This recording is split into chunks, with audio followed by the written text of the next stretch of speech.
Menurut berbagai literatur yang ada, disebutkan bahwa Minangkabau lahir pada pertengahan abad ke-17. Cukup lama untuk satu suku besar di Indonesia. Setiap zaman selama berabad-abad meninggalkan berbagai bukti untuk dipelajari, mewariskan jejak-jejak sejarah untuk dipahami dan dinikmati. Dari Pusat Dokumentasi dan Informasi Kebudayaan Minangkabau Padang Panjang, kami ajak Anda mengikuti telusur budaya Minangkabau. Bersama saya Anissa, RRI Bukit Tinggi.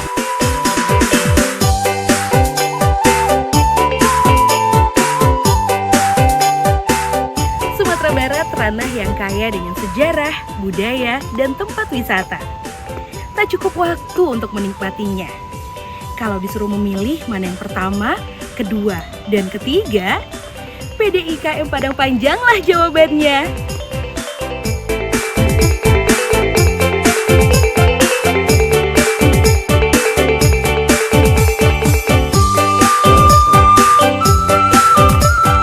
Kesan pertama memasuki kawasan PDIKM ini adalah sempurna.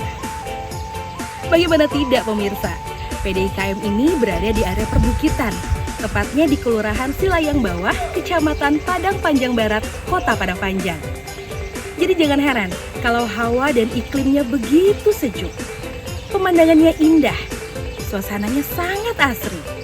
Disempurnakan dengan sebuah bangunan megah, rumah adat khas Minang, yaitu Rumah Gadang.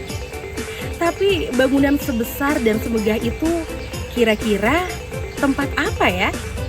Kita cari tahu yuk pemirsa.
Dan kiri saya ada bangunan mungil yang hampir mirip dengan Rumah Gadang.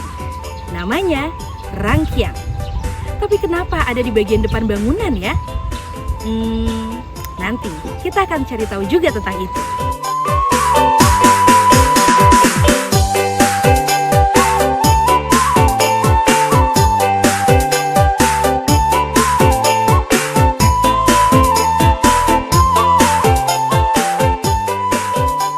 Budaya, saat ini saya sudah bersama dengan Bapak Renol Octavian ST MTI yang merupakan Kepala Bidang Pariwisata Padang Panjang. Selamat siang Pak Renol. Siang Bu Anissa. Sehat kabarnya ya Pak? Alhamdulillah sehat. Bu Anissa sehat? Alhamdulillah sehat sekali Bapak. Nah saat ini kita sudah berada di PDIKM ya Pak ya, di Kota Padang Panjang. Kalau dilihat dari lokasinya nih sepertinya cukup luas ya Pak? Luas ya Bu. Kalau untuk kawasan PDKM saja kita kurang lebih 2 hektar nih. 2 hektar. Hanya untuk kawasan PDKM hanya untuk saja. PDKM. Kalau kawasannya termasuk Mifan dan rest area itu sekitar 6,5 hektar Bu. Jadi keseluruhannya ada 6,5 hektar. 6,5 hektar. Dan untuk PDIKM ada 2 hektar. Oke. Nah, seperti apa sih Pak awal berdirinya dari PDIKM sendiri Pak? Jadi kalau awal berdirinya PDKM itu kalau kita kaji ke sejarah pendiriannya, itu awalnya ada anggapan bahwa kita Minangkabau ini kekurangan bukti-bukti tertulis Bu, terkait dengan nilai-nilai kebudayaan dan juga sejarah Minangkabau. Jadi berangkat dari itu Bapak Bustano Irifin yang waktu itu beliau adalah Menteri Koperasi Indonesia berinisiatif untuk mendirikan PDKM. Itu dibantu oleh mama beliau Bapak Abdul Hamid, dibantu juga sama rekan-rekan beliau yang masih keluarga Pak Nafis. Jadi dari sana beliau mengumpulkan bukti-bukti tertulis. Jadi tidak hanya bukti tutur yang seperti sebelumnya anggapan umum Minangkabau hanya mempunyai hal itu, tapi juga ada bukti-bukti tertulis. Jadi termasuk itu dalam itu adalah dokumentasi, foto, buku, naskah dan segala macam. Jadi itu yang tersimpan di dalam museum ini ya Pak ya? Iya betul Museum Ibu. Bustanul Arifin. Museum Bustanul Arifin. Yang ada di kawasan PDIKM begitu ya Iya. Pak. Jadi selain ada naskah, kemudian tadi ada juga Ada apalagi buku, Pak? Buku, koran, mhm. majalah. Itu kita punya dari sebelum zaman kemerdekaan tahun-tahun 1800-an ada Ibu koleksinya. Yang mulai dikumpulkan sejak museum ini berdiri. Mulai dikumpulkan sejak museum berdiri. Oke, berapa lama Pak waktu yang dibutuhkan begitu Pak untuk mengumpulkan bukti itu sampai bisa diletakkan di dalam museum kita? Jadi awal peletakan batu pertama PDKM itu kan pada tahun 1988 Ibu. Ya. Jadi mulai beroperasional itu tanggal 19 Desember 1950. Mhm. Di saat itulah, sebelum itu koleksinya sudah mulai dikumpulkan. Jadi dari historis yang saya dapatkan dari ibu-ibu pemandu di sini yang sudah bertugas lebih kurang 30 tahun, itu koleksi ini mulai didapatkan langsung ke Universitas Leiden beberapa di antaranya. Jadi Pak Bustanul Arifin menugaskan beberapa orang termasuk Pak Anas Nafis juga untuk menjemput koleksi-koleksi tersebut. Jadi kalau ditanya berapa lama mengumpulkannya, sejak pendirian 90 sampai Iya. dengan sekarang masih berproses. Masih Benar, Ibu. berproses Masih terus. berproses. Baiklah. Nah kalau melihat keberadaan dari PDIKM sendiri Pak, di Kota Padang Panjang apakah ini termasuk salah satu destinasi wisata yang diprioritaskan oleh pemerintah daerah tidak Pak? Iya betul Ibu. Jadi terhitung secara formal sejak tahun 2021, PDKM sendiri itu ditetapkan sebagai daerah tujuan wisata, destinasi tujuan wisata unggulan Sumatera Barat, Ibu. Jadi melalui keputusan gubernur itu tahun 2021 itu ditetapkan 19 per masing-masing kabupaten kota. Dan untuk Kota Padang Panjang itu adalah PDKM. Jadi kalau ditanya apakah PDKM adalah wisata unggulan di Kota Padang Panjang, betul sekali Ibu. Bahkan Sumatera Barat begitu Sumatera ya Pak Barat, ya? kita Oke. satu dari 19 wisata unggulan di Sumatera Barat. Nah bangunan kita ini sudah pernah direnovasi atau dari awal pendirian itu sudah seperti ini Pak? Kalau renovasi ringan sudah, jadi seperti penggantian atap, pengecatan. Tapi kalau untuk yang berat belum Ibu, belum. Alhamdulillah dari awal pendirian sampai dengan sekarang ini masih bangunan asli, Oke, masih jadi bangunan awalnya. kan sudah cukup lama bangunannya ya Pak ya, berarti perawatan yang dilakukan itu per bulan atau seperti apa Pak? Rutin saja Ibu. Jadi pemeliharaannya itu kita setiap tahun itu kita anggarkan pemeliharaannya. Oke. Nanti kita cek secara fisik. Kalau misalkan ada yang sudah perlu diperbaiki kita perbaiki. Oh seperti Jadi itu ya. alhamdulillahnya secara umum tidak ada kerusakan besar yang terjadi di bangunan rumah gadang dan juga tamannya. Jadi perbaikan dan pemeliharaan yang kita lakukan itu masih relatif ringan Ibu. Nah Pak, di Minangkabau kan kita mengenal berbagai jenis rumah gadang ya Pak. Kalau untuk Museum Bustanul Arifin kita ini jenisnya rumah gadang apa ya Pak ya? Atau mungkin ini khas Padang Panjang atau gimana?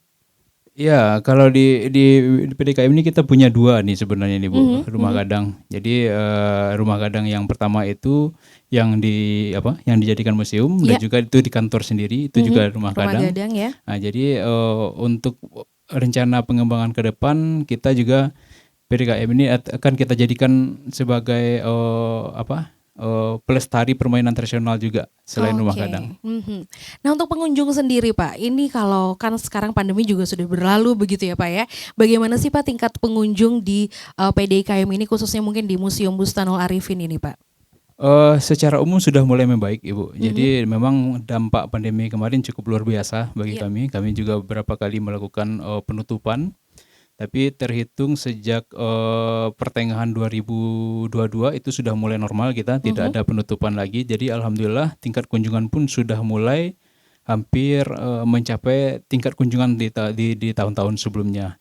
Itu ya kalau kita rata-ratakan itu per bulan itu sekitar 3.000 kunjungan per bulan. 3.000 kunjungan. 3.000 kunjungan per bulan. Kalau dari tahun lalu Pak dibandingkan tahun lalu seperti apa? Ada peningkatan nggak Pak? Kalau dari tahun lalu pasti Bu, soalnya Karena kita pandemi ya, masih pandemi. betul, tahun betul. lalu masih pandemi. Tapi kalau dari tahun 2018 ke bawah itu kita belum mencapai ke angka itu kembali. Jadi ya mudah-mudahan kita berharap dalam jangka waktu 1-2 tahun ke depan itu bisa kembali normal seperti tahun-tahun sebelumnya, karena juga pembatasan-pembatasan yang dilakukan akibat pandemi Covid juga sudah tidak ada Ibu. Jadi Iya, harapan betul. kita ke depan bisa kembali normal. Nah kalau pengunjung yang cukup tinggi seperti itu Pak, berarti mungkin isi dari museum kita juga perlu perawatan khusus mungkin ya Pak ya?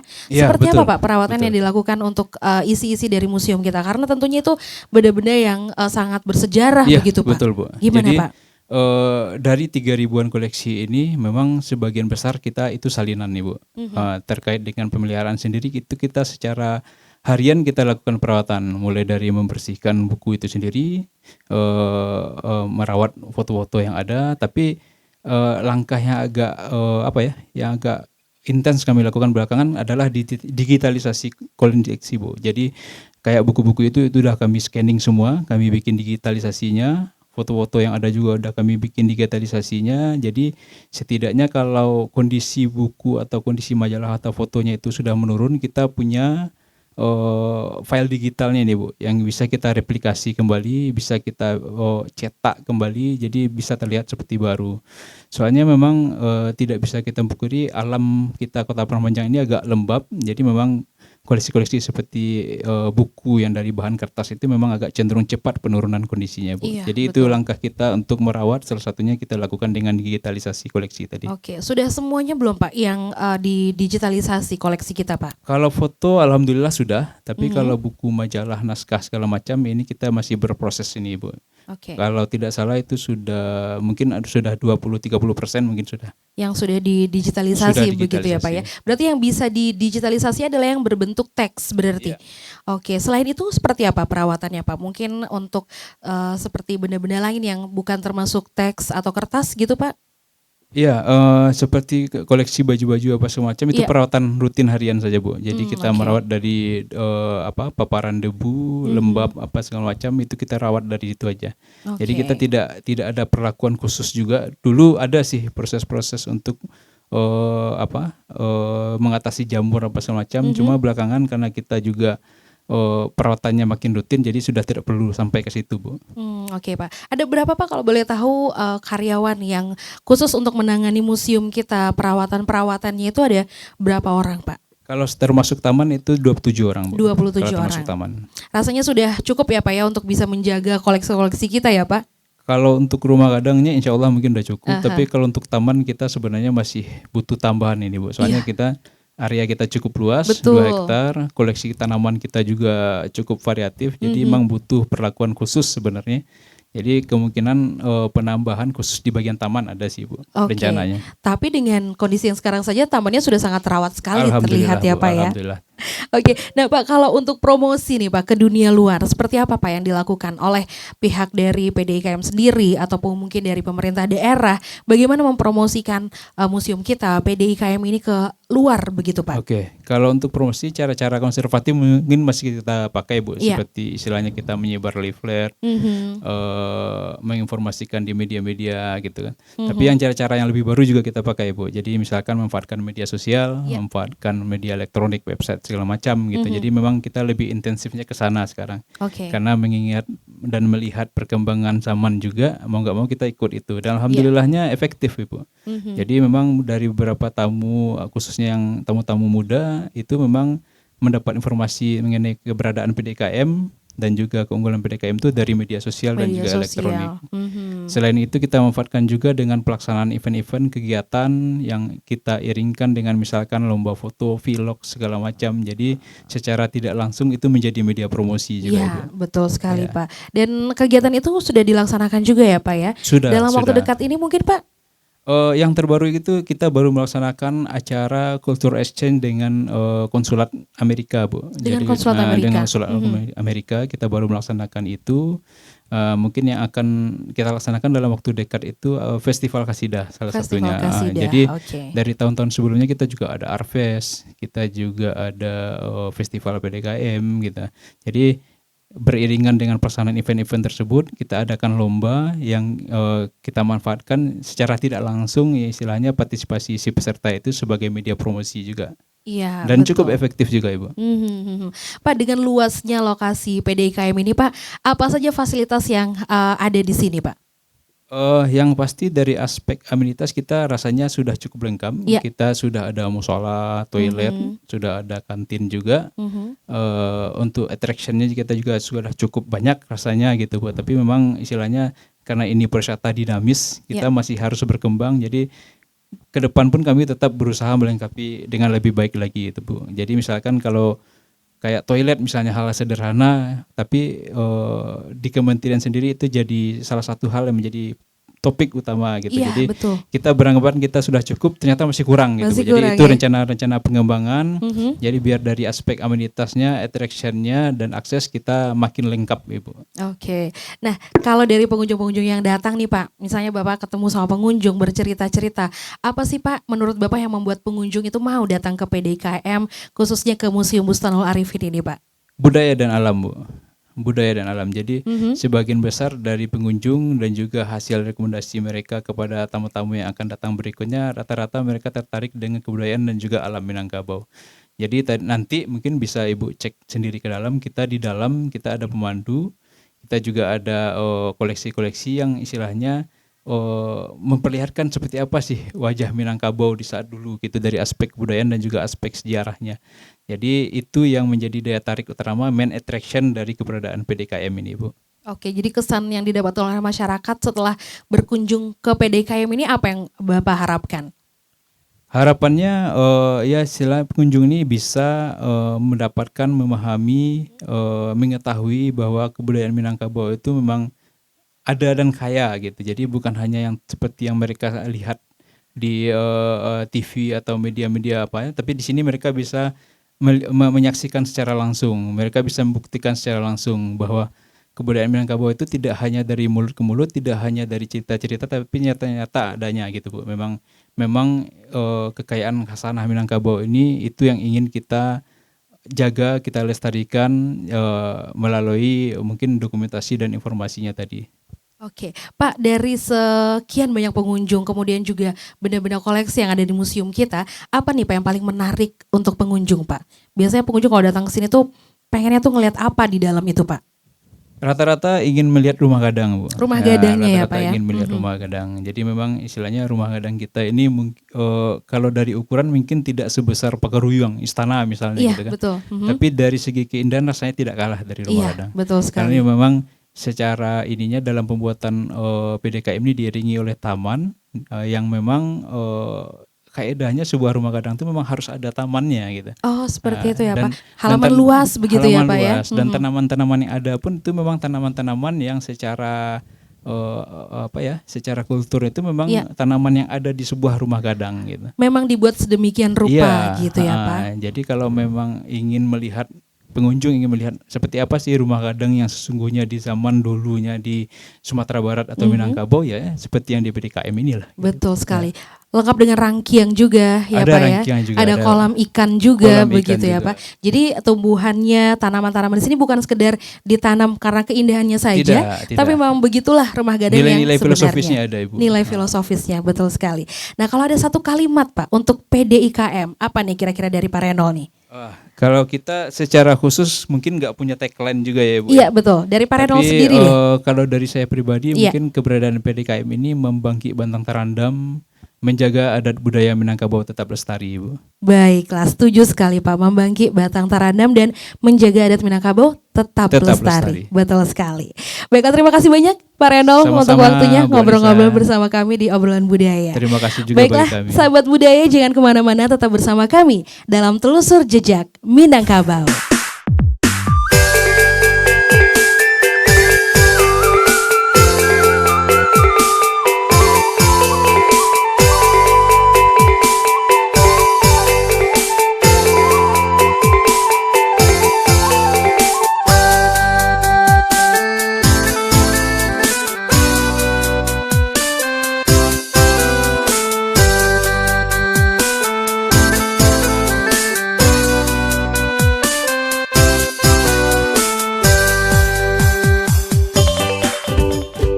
Menurut kamu, hoax itu? Hoax itu berita bohong kan? Hari gini percaya berita bohong, udah nggak zamannya bro. Hoax itu nggak penting, buang-buang waktu aja. Berita bohong jauh-jauh deh. Hoax menurut saya nggak penting, mending share berita yang pasti-pasti aja. Lagian kan nyebarin berita hoax dosa.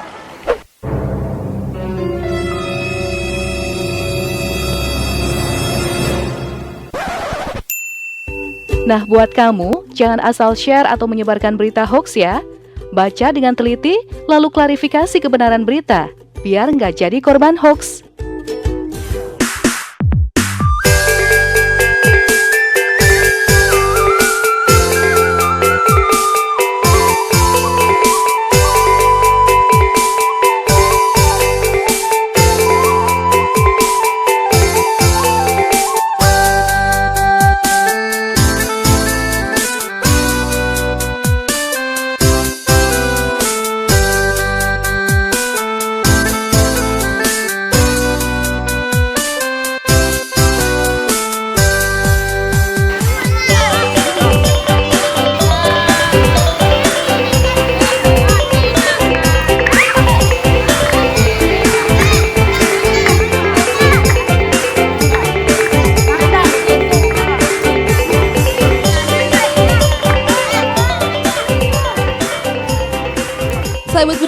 masih bersama kami RRI Bukit Tinggi dalam Telusur Jejak Minangkabau.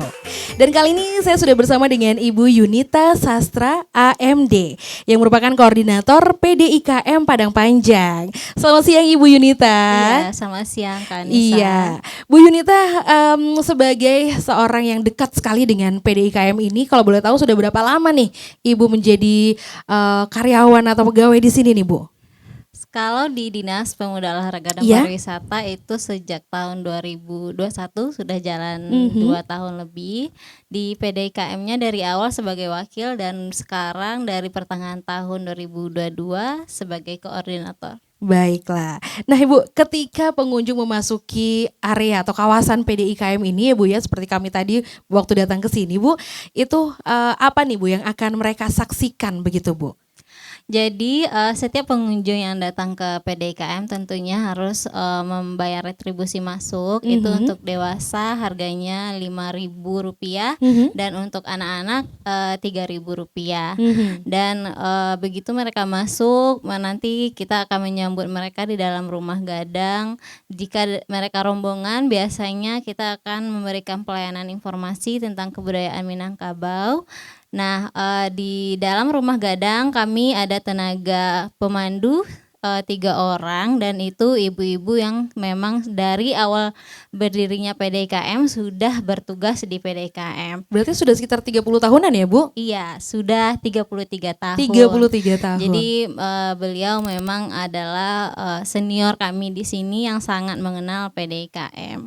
Selain itu nanti tamu-tamu juga bisa mencoba memakai pakaian tradisional Minangkabau, bisa berfoto di sekitar PDIKM dan juga ada kami menyediakan yang terbaru permainan tradisional seperti tarompa panjang, tengka-tengka atau kita kenal dengan enggrang. Betul. Itu anak sekolah sangat menyenangi setelah belajar dan mendengar informasi, mereka sangat suka bermain-main setelah itu. Oke, nah kalau memasuki bangunan nih Bu, kita sebelum memasuki rumah gadang, di depannya juga ada 2 bangunan ya Bu, seperti rangkiang ya Bu ya. Iya. Nah itu ada 4 rangkiang tadi kalau nggak salah, itu bisa dijelaskan Bu, apa saja tuh Bu? Apakah berbeda atau sama sebenarnya? Jadi di setiap rumah gadang itu memang ada rangkiang dan itu beda-beda bangunan, nama dan fungsinya. Iya. Kalau yang di depan PDIKM sendiri kita ada 4 rangkiang. Yang pertama itu rangkiang Harimau Paunikoto namanya, dan itu rangkiangnya memiliki 9 tonggak. Bedanya dengan rangkiang lain dan itu fungsinya adalah menyimpan padi atau hasil bumi yang nanti dipergunakan untuk membantu pembangunan kampung. Oke. Dan setelah itu ada rangkiang Sibayau-Bayau. Sibayau-Bayau. Itu tonggaknya ada 6 pembedanya.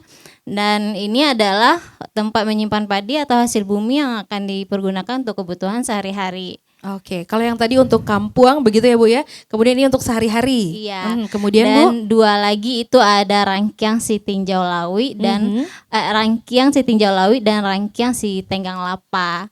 Kalau rangkiang si Tenggang Lapa itu digunakan hasil untuk menyimpan padi dan hasil bumi yang nanti digunakan saat masa paceklik. Dan yang si Tinjau Lawi itu adalah hasil bumi yang nanti akan diperdagangkan, yang nanti akan dipakai untuk biaya membeli hal-hal yang diperlukan di rumah gadang. Oke, jadi semuanya sama-sama untuk menyimpan hasil Bumi, pertanian, hasil iya. bumi begitu ya Bu. Cuman peruntukannya yang berbeda-beda. Iya. Oke, nah ketika kita masuk ke dalam bangunan, apa saja yang akan kita saksikan di sana Ibu? Nanti begitu kita masuk ke dalam rumah gadang PDIKM, jadi sebenarnya di dalam kawasan PDIKM sendiri ada 2 rumah gadang. Ya. Yang bangunan utama adalah rumah gadang si Tinjau Lawi yang memang sekarang difungsikan sebagai museum, dan satu lagi adalah rumah gadang Bodi Caniago, dan ini kami fungsikan sekarang sebagai kantor dinas. Begitu kita masuk ke rumah gadang PDIKM si Tinjau Lawi, itu ada 2 lantai. Di lantai atas kita akan menyaksikan pajangan foto-foto lama dan juga ada benda-benda koleksi kebudayaan Minangkabau seperti suntiang, alat musik, dan juga ada album-album foto yang telah kami kumpulkan dari lama. Oke, nah kalau boleh Ibu ceritakan alurnya nih, misalnya kita masuk ke bangunan, kemudian kita belok ke kanan dulu, misalnya apa aja yang ada di situ tuh, Bu? Nah, setelah kita masuk, terus kita mengisi buku tamu, Iya. kemudian nanti kita belok ke anjong kanan ya, dari kita pintu masuk, itu kita akan melihat maket. Iya. Sebenarnya itu adalah maket kawasan Minang Village dahulunya, yang sekarang itu sebenarnya sampai ke kawasan Mifan sekarang. Oke. Jadi dulunya ini adalah kawasan Minang Village yang kawasan yang sangat luas, yang di sana terdapat macam-macam rumah gadang dari berbagai daerah di Sumatera Barat. Oke. Nah, kemudian nanti kita akan melihat koleksi-koleksi suntiang, juga foto-foto Diniah Putri, sekolah-sekolah yang dulu ada di Padang Panjang hingga sampai saat ini. Kemudian akan kita lihat juga alat-alat musik tradisional, ada talempong, bansi, saluang dan sebagainya. Oke, jadi itu kita sudah berkeliling di museum tuh ya Bu ya. Oke deh. No, untuk dokumen-dokumen lama itu juga ada ya Bu ya di museum kita ya Bu? Iya. Oke, itu didapatkan dari mana Bu? Karena kan tentu tidak mudah ya Bu untuk mendapatkan dokumen-dokumen lama, mencarinya, menelusurinya tuh dari mana Bu didapatkan? Jadi untuk pada koleksi awal kami itu memang dijemput langsung dari University Leiden di Belanda. Di sana kami mendapatkan kopian-kopian atau salinan dari semacam majalah-majalah, naskah-naskah yang berhubungan tentang Minangkabau, dan semuanya kami salin dari Belanda. Selain itu juga banyak sumbangan-sumbangan dari para yang pendahulu di PDKM seperti Bapak Anafis, Abdul Hamid, semuanya juga meninggalkan banyak karya untuk PDKM. Oke, nah dari perjalanan waktu itu ke Belanda begitu Bu, kemudian setelah itu ada lagi mungkin Bu yang didapatkan dari daerah Indonesia sendiri misalnya Bu? Iya, kalau dari daerah Indonesia kami mengumpulkannya dari Arsip Nasional di Arsip Jakarta Nasional. dan juga ada beberapa dari Museum Nasional. Oke, berarti yang ada di sini itu duplikasinya berarti ya Bu ya? Iya. Baik yang dari Belanda maupun yang dari Arsip Nasional begitu ya Bu? Ada juga beberapa naskah asli, Yang beberapa asli. foto, iya. Oke, nah kalau untuk kayak pakaian adat, suntiang itu dari mana saja didapatkan tuh Bu? Awalnya ini kami yang mencari, mengadakan untuk barang-barang itu, dan memang sengaja dibeli awalnya untuk pengenalan kebudayaan Minangkabau. Tapi sekarang kami juga sudah membuka untuk sumbangan, mungkin masyarakat yang mau menjaga koleksi-koleksinya lebih baik, kami juga menerima di Museum Bustanul Arifin. Ada syarat tertentu nggak Bu? Misalnya kalau masyarakat ingin menyumbangkan barang-barang mereka yang bersejarah begitu ya, mungkin ada syaratnya harus usianya berapa gitu mungkin Bu? Iya, kalau sesuai dengan aturan dalam benda koleksi museum, memang setiap museum minimal setiap benda koleksi minimal berumur 50 tahun dan itu ada nilai historisnya. Oke, nah tentang dokumen yang tadi Bu, tentunya ini sangat bersejarah sekali kan Bu, apalagi yang asli begitu ya. Itu hanya boleh dilihat dan dibaca saja atau boleh dipegang gitu Bu?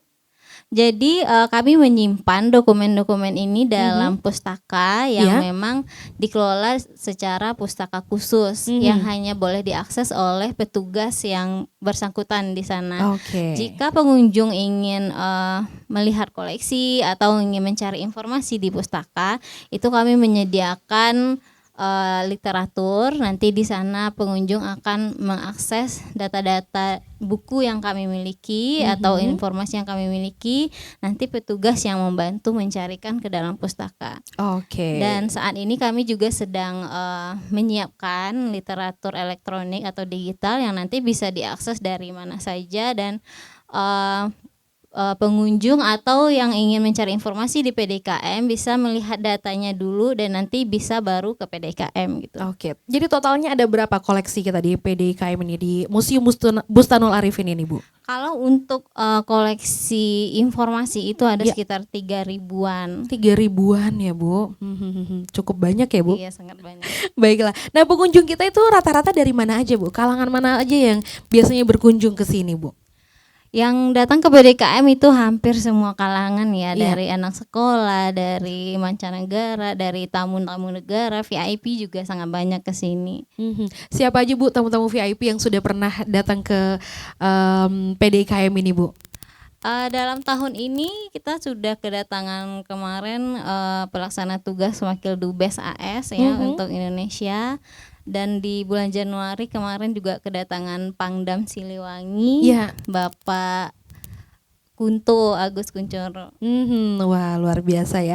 Jadi waktu tamu-tamu VIP datang ke sini Bu, mereka bawa juga nggak sih Bu? Atau mereka ada membawa barang-barang yang bisa diletakkan di museum juga nggak sih Bu? Atau justru mereka malah dapat oleh-oleh dari sini Bu?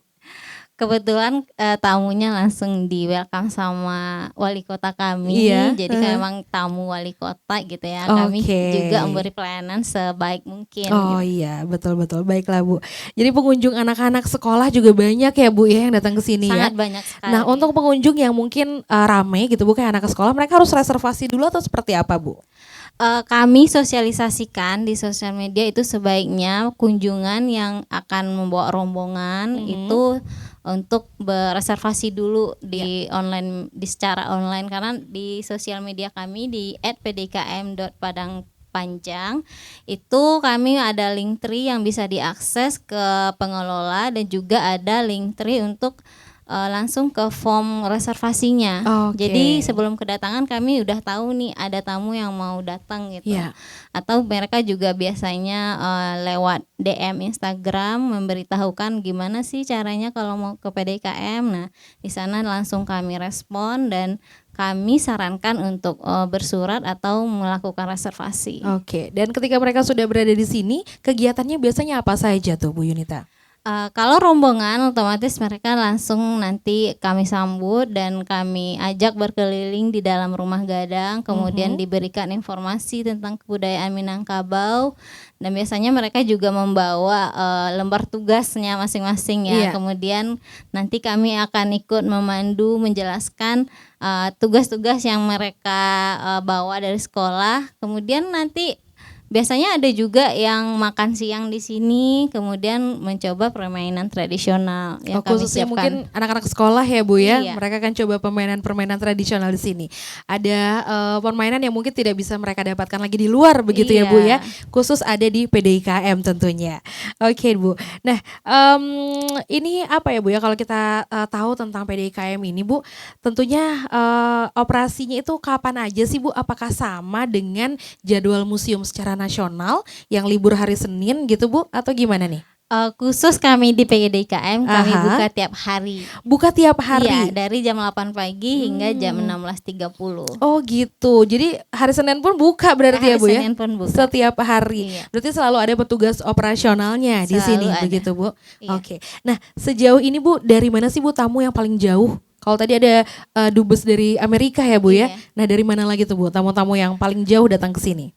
Kalau tamu luar negeri itu yang rutin Malaysia. Terakhir kami juga kedatangan dari Belanda, Itali, tapi itu hanya kunjungan individu biasanya ya. Iya.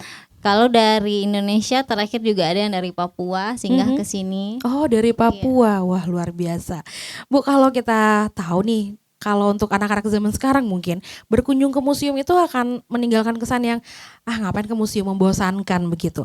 Kalau dari Ibu dan juga teman-teman di PDIKM ada trik tersendiri nggak sih Bu supaya pengunjung itu tidak merasakan kesan membosankan kalau berkunjung ke museum? Seperti apa Bu? Iya, mungkin kami juga berpikir yang sama seperti itu. Jadi untuk menarik perhatian pengunjung, kami di PDKM juga mempromosikan di konten digital di akun sosial kami, apa sih yang bisa dikerjain di PDKM, Iya. terus what to do in di PDKM, atau apa yang harus kamu coba di PDKM. Jadi kami mensosialisasikan apa nih yang menarik kalau ke PDKM, jadi tamunya nggak mati gaya, nggak tahu harus ngapain gitu ya. Oke. Jadi mereka udah mau coba ini, mau coba itu gitu. Jadi mereka datang ke sini sudah tahu kegiatan apa yang Iya. akan mereka lakukan di sini gitu ya Bu ya.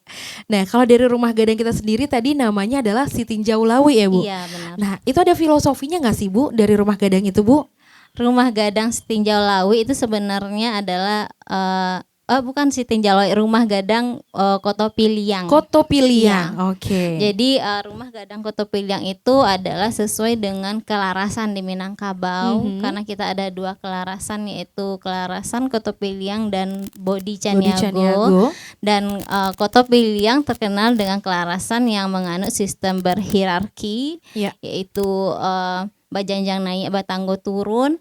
Dan makanya rumah gadangnya memiliki anjuang di kiri dan kanan itu lebih tinggi dari lantai yang di depan pintu. Itu memang fungsinya kalau di rumah gadang aslinya itu adalah tempat duduk bagi para dato atau petinggi pemangku adat di Minangkabau. Oh, seperti itu. Itulah guna anjuangnya itu ya, Bu ya. Jadi apa bedanya, Bu, yang ada di Pagaruyung dengan yang ada di sini rumah gadangnya? Kalau Istana Pagaruyung. Istana Pagaruyung, betul. Istana Pagaruyung itu bukan bagian dari salah satu tipe rumah gadang, karena memang dibuat khusus untuk desain istana. Oh begitu, gitu. memang khusus untuk istana begitu ya, Bu ya. Dari isinya juga berarti berbeda ya, Bu? Secara isi istana memiliki kemiripan karena mereka juga memamerkan benda-benda koleksi kebudayaan Minangkabau. Cuman secara bangunan itu sangat jauh berbeda. Sangat jauh berbeda ya. Berarti yang dibuat di sini memang sesuai dengan rumah gadang aslinya. Asli Kotopiliang tadi gitu ya, Bu ya. Oh, oke, seperti itu. Nah, Bu Yunita kan dekat sekali nih dengan PDIKM, dengan museum kita gitu ya, Bu ya. Gimana sih, Bu, perasaan Ibu setelah mengetahui sejarah lebih banyak nih tentang Minangkabau, kemudian juga menjadi saksi sendiri peninggalan-peninggalan dari Minangkabau gitu, Bu? Pastinya ya, sebagai orang Minang asli dan kita juga yang melestarikan kebudayaan itu ada rasa bangga dan kepuasan batin tersendiri. Apalagi ketika kita menjelaskan kebudayaan kita kepada orang yang berbeda kebudayaan dan mereka merasa takjub, juga mengapresiasi dan bangga mendengar bagaimana kebudayaan Minangkabau itu memberi rasa bahagia yang berbeda gitu. Baiklah, jadi Ibu sendiri ada kepuasan begitu ya, Bu ya, bisa memperkenalkan budaya kita kepada masyarakat luas. Iya, jadi melihat respon orang-orang yang juga menghargai kebudayaan kita itu kita makin semangat gitu untuk tetap melestarikan kebudayaan kita. Oke, nah kalau dari sejarah yang dipelajari itu, Bu, apa nih yang ingin Ibu sampaikan khususnya kepada generasi-generasi muda misalnya, apa nih, Bu, yang ingin Ibu sampaikan? Sebagai salah satu yang telah tahu banyak tentang kebudayaan Minangkabau, saya merasa semakin kita banyak tahu kebudayaan kita itu, kita akan makin merasa bangga dan rasa bangga itulah yang mendorong kita untuk tetap melestarikan kebudayaan. Jadi pesan saya bagi generasi muda, rugi rasanya kita sendiri yang orang Minang itu sangat minim pengetahuan tentang Minangkabau. Jadi untuk dapat melestarikan kebudayaan kita, sebaiknya kita juga menguasai kebudayaan kita sendiri. Betul, kita kenali dulu begitu ya, Bu ya, kemudian baru kita cintai dan kita lestarikan. Nah, kalau dari Ibu nih, satu kata atau mungkin satu kalimat kali ya, Bu ya, tentang PDIKM. Silahkan, Bu Yunita. Satu kalimat untuk PDIKM, Minangkabau kebudayaan yang terbaik. Baiklah, Minangkabau kebudayaan yang terbaik. Betul sekali sahabat budaya, makanya kita akan terus bersama dalam telusur jejak Minangkabau. Terima kasih Ibu Yunita. Sama-sama Kak Anissa.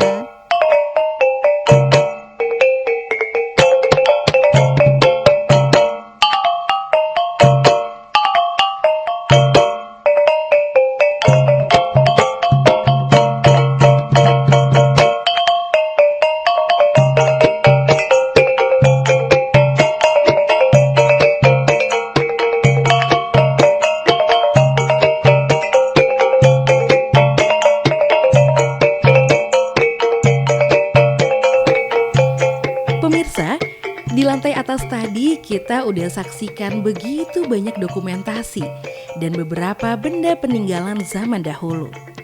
Di lantai bawah ternyata juga tidak kalah menarik pemirsa. Ada beberapa alat musik Minang serta beberapa benda-benda peninggalan. Dan di satu sisi ini adalah tampilan mempelai pria dan wanita serta pelaminan Minang. Jadi jika Anda berjodoh dengan pria atau wanita Minang, Anda akan mengenakan pakaian seperti ini dan duduk di pelaminan ini. yang masing-masing ornamen atau aksesoris pada pelaminan ini juga punya filosofi tersendiri loh pemirsa. Di zaman dahulu, pelaminan ini punya fungsi yang sama seperti singgasana raja atau kaum bangsawan Minang. Seiring berjalannya waktu, hal tersebut tidak lagi berlaku. Saat ini pelaminan pun dapat dipakai oleh seluruh kalangan masyarakat, yaitu hanya pada saat pernikahan. Karena di saat itulah pasangan anak Daro dan Marapulai merupakan ratu dan raja sehari.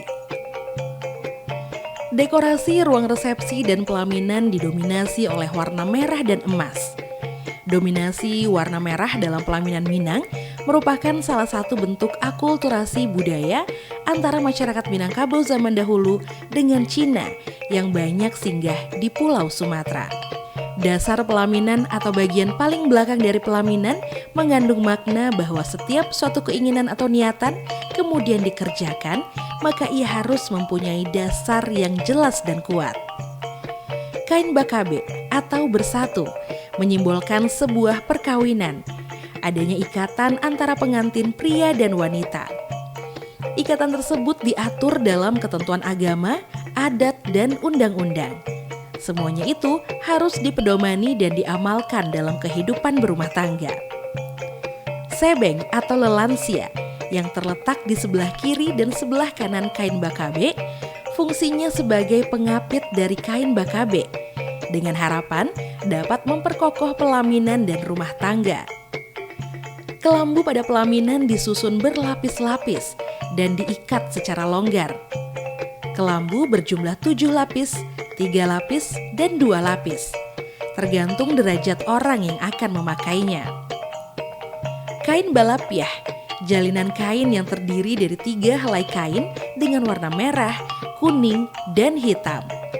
Warna-warna tersebut bagi masyarakat Minangkabau mempunyai makna simbolik. Warna merah melambangkan tahan uji, sifat berani, dan bertanggung jawab. Warna hitam merupakan warna kepemimpinan dan melambangkan azas demokrasi adat Minangkabau. Dan warna kuning dimaknai sebagai warna yang agung dan juga mempunyai sifat kebesaran.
Iya, boleh kita lihat-lihat koleksi di sini, Bu. Silakan, Iya. bisa. Baik, Bu.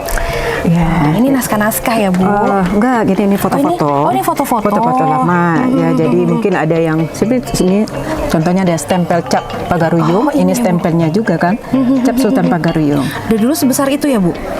Lebih kecil. Lebih kecil karena ini dibikin apa? Lebih besar. Supaya lebih jelas ya, Bu ya. Oke. Iya. Nah, kalau ini ada apa lagi? Ya, Bu? banyak apa? Ya, contohnya nih Foto-foto zaman dulu ya, Bu? Iya, foto-foto zaman Iya, dulu. iya, iya. Kita kan cuma dapat repronya. Betul. Kalau yang aslinya kan banyak di Arsip Nasional. Iya. Kalau buku itu kita kopi dari Perpustakaan Nasional. Jadi kita buku di sini itu yang asli yang lama, yang asli kita nggak banyak punya. Tapi yang asli itu misalnya ada penulis atau ada masyarakat yang ingin menyumbangkan bukunya ke sini, itu banyak juga disumbangkan. Tapi kalau yang dari arsip nasional atau perpustakaan nasional, buku hasil kopian, kalau foto kita repro lagi. Direpro lagi begitu ya Bu. Jadi duplikasinya yang Duplikasinya, ada di sini, iya. Baiklah, termasuk foto-foto yang kita lihat di sini ya Bu. Lihat tokoh-tokoh, misalnya ada Tan Malaka, mungkin orang nggak tahu. Dulu Tan Malaka dia garis keras, jadi kita punya apanya? Nama kecil beliau tuh Ibrahim. Baik Bu. Oke, kita boleh terus ke sini ya Bu ya. Koleksi-koleksi yang lain masih foto-foto Masjid, apa-apa lama. betul. Ini juga alat tradisional untuk sekarang sudah ada mesin heler. Betul. Dulu itu yang tradisional dari batu. Lasuang. Iya. Dan juga alunya ya Bu ya. Iya. Juga contoh nih rangkaian yang apa dulu. Jadi rangkaian itu kan nggak ada nggak ada tangganya. Jadi tujuannya gini, kalau tangga diletak di situ, mudah orang mencuri. Tapi akibatnya untuk dan juga tidak aman untuk anak-anak. Makanya jauh letak rangkaian dari depan rumah gadang. Itu juga ada artinya juga. Misalnya terjadi kebakaran di rumah gadang, orang rumah gadang tidak akan kelaparan, padi masih terselamatkan. Karena aman di rangkaian. Aman di rangkaian. Juga mengenai apa? Konstruksi rumah gadang. Kita lihat rumah gadang kita ini tidak lurus. Tiang rumah gadang ini mengembang ke atas. Begitu. Jendelanya pada miring. Konstruksi rumah gadang dibuat seperti ini oleh nenek moyang kita orang Minang. Itu jauh lebih tahan dari gempa bumi. Tujuannya itu ya Bu? Karena daerah kita rawan dengan gempa. Dibuatlah rumah gadang ini tidak dipaku dan sistem pasak. Betul. Juga kalau kemiringan seperti ini, yang di atas saling menahan. Jadi waktu terjadi gempa 2007, 2009 terjadi gempa besar, rumah gadang tidak ada rusak, rumah dari semen banyak runtuh. Bangunan kita aman ya? Aman. Makanya ada pepatah adatnya yang berbunyi, condong nan indak membawa rabah. Condong nan indak membawa rabah. Iya, dia miring tapi tidak akan rubuh, kokoh rumah gadangnya. Baiklah. Iya. Oke. Nah, kita bisa menikmati pemandangan di sini. Pemandangan juga angin semil sejuk, kita duduk di atas anjungannya. Ini kalau ini anjungan ini anjungan ini digunakan kalau anjungan di sebelah itu duduknya para datuk. Kalau di sini untuk kamar anak gadis. Untuk kamar. Ini biasa ditutup dikasih tirai. Jadi biasanya kalau anak gadis aktivitas menyulam atau main di atasan. Kalau anak gadis itu kalau dia mendapat kamar kalau dia sudah menikah. Makanya kamar paling ujung itu sebagai kamar pengantin. Yang baru menikah rumah gadang akan tinggal di kamar paling ujung. Kalau ada menikah lagi yang perempuan, penghuni kamar paling ujung bergeser ke demikian bergeser lagi. Baik. Baik Bu, terima kasih ya Bu.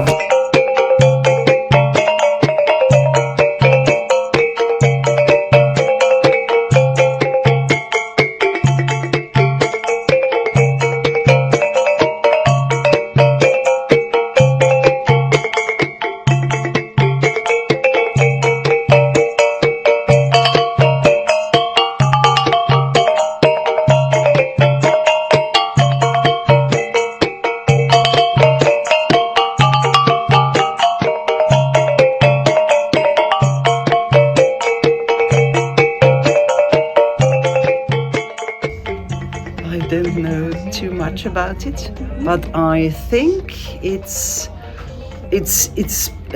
for women it's better to have not only to work in the house and to do house things, that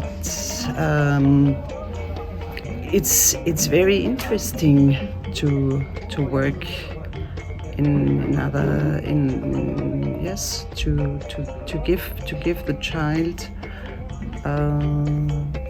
also the possibility to take the mother's name. I think it's very good and interesting.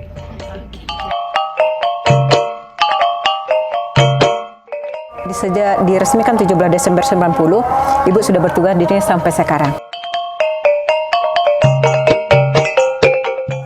Mungkin yang paling terkesan sekali, mungkin kalau tidak bekerja di sini, mungkin Ibu nggak pernah melihat apa atau kedatangan tamu yang dari, contoh yang paling terkesan itu kedatangan Ratu Beatrix dari Belanda di tahun 1995. Jadi ke Raja Negeri 9, Tuanku Ja'far. Banyak dari tokoh-tokoh yang sudah berkunjung ke sini. Ya kepuasan batinnya gini, mungkin sebelum ada misalnya nggak tahu tentang adat Minangkabau, datang berkunjung ke pusat dokumentasi ini, orang tahu, misalnya banyak salah orang menilai tentang adat Minangkabau. Contohnya, dari Negeri Sembilan katanya takut menikah dengan keturunan orang Minang. Katanya kalau terjadi perceraian, istri meninggal, itu kain sehelai yang sepinggang dia bawa. Itu kan sangat salah dalam mengertikan, karena ada pembagian harta itu ada dua, harta pusaka tinggi dan harta pusaka rendah. Jadi dia nggak paham. Jadi kalau orang tahu, apalagi misalnya untuk generasi muda, seperti contohnya ibu juga dulu sebelum bekerja di sini mungkin awam sekali mengenai adat Minangkabau. Syukur kita di sini punya literatur atau buku-buku mengenai adat Minangkabau. Karena kita juga untuk waktu ibu dulu nggak ada pelajaran adat abam. Ya, kemarin ini juga sudah ada untuk dari tingkat dasar sampai SMA juga belajar, tapi kan sudah habis juga. Tapi mudah-mudahan sekarang sudah diapakan lagi juga dalam sekarang ini dalam program pendidikan kita, dalam program diapakan lagi untuk belajar adat tentang Minangkabau. Betul, sekolah ya. Iya. Jadi karena anak-anak lebih banyak di lapangan untuk sekarang. Ya. Jadi kebutuhannya ya mungkin ada yang bisa salah menggunakan Minang, bisa paham lagi dengan Minangkabau, itu kepuasan batin. Juga misalnya ada kita di sini kan perpustakaan. Misalnya ada yang mencari literatur mengenai adat Minangkabau. Kita dapatkan di sini, itu sudah sangat puas untuk batin kita juga juga tentunya. Bangga iya. Bagi apa sudah banyak. Jadi contoh-contohnya penulis yang banyak itu misalnya Profesor Kusti Asnan dari dia banyak cari bahan di sini. Yang paling itu Bapak Suryadi. Itu dosen yang di Belanda. Dia disertasinya itu mengenai syair sunur. Dapatnya bahannya dari Pusat Dokumentasi dan Informasi Kebudayaan Minangkabau ini. Jadi penulis itu juga banyak dia dicari bahan di sini. Juga kita banyak buku-buku itu dia sumbangkan lagi ke sini. Contohnya Bapak Samdani itu banyak. Samdani Kepala Kebudayaan Padang sekarang banyak sumbangsinya untuk penambahan koleksi yang ada di Pusat Dokumentasi ini.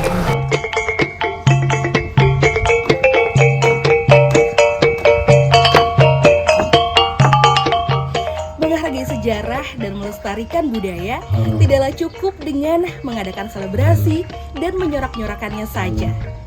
Namun juga bisa dengan menelusuri, mempelajari, bahkan memahaminya. Karena jika bukan kita yang melakukannya, siapa lagi?